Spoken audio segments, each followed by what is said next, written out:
గత కొన్ని రోజులుగా చూస్తూ ఉన్నారు కదా, మోహన్ బాబు ఇంట్లో చాలా వారికి మంచు విష్ణు, మంచు మనోజ్, మోహన్ బాబు మధ్య చాలా ఘర్షణ జరుగుతుంది. వీటికి ప్రధాన కారణం బయట చెప్తున్న విధానంగా ఏంటంటే అసెట్ గురించి అన్నారు. నాకు తెలిసిన అసెట్ గురించి అయినట్టయితే లా ప్రకారం ఒక వివరణ ఇస్తా ఈ వీడియోలో.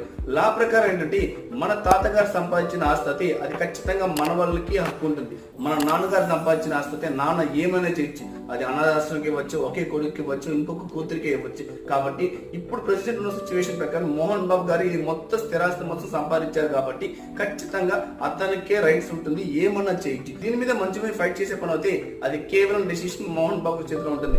ఇంకో విషయం, రీసెంట్ గా నిన్న TV9 రిపోర్టర్ మీద ఒక మైక్ తో గాయం చేశారు మోహన్ బాబు గారు. దీని మీద మీ అభిప్రాయం ఎవరు తప్ప ఒకసారి కామెంట్ బాక్స్ లో కామెంట్ చేయండి. నాకు తెలిసిన లా ప్రకారం అయితే ఖచ్చితంగా ఇది ఫైనల్ గా ఇంట్లో వాళ్ళని సాల్వ్ చేసుకోవాలి. ఈ మొత్తం విషయం సాల్వ్ చేయాలంటే మోహన్ బాబు గారి చేతిలో మాత్రమే ఉంది. కాబట్టి ఇంకేదైనా మీకు ఇన్ఫర్మేషన్